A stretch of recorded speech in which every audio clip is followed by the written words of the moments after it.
Prezident İlham Əliyev ve aile üzvləri Xankəndidə səs veriblər.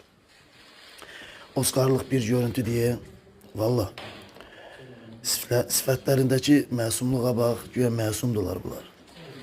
İnsanların qanını içən, baxın bu insanlardır. 3 tane uşaq, gördüyünüz 3 tane uşaq. Bütün uşaqların uşaq pulunu yiyənlərdir. Yiyib veriblər genə, enə. Elə Mehriquşa bax, Mehriquş. Elə arkadaşına bax. Cibindən kağızları çıxardır.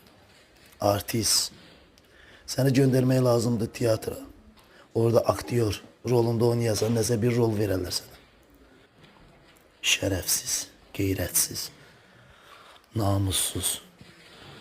Polisləri də yığ, vızqırd Azərbaycandan. O şərəfsiz polisləri, elə yaxşı polislərimiz də var. Şərəfsizlərini yığ, vızqırd. Xəstə uşaqlar bu da.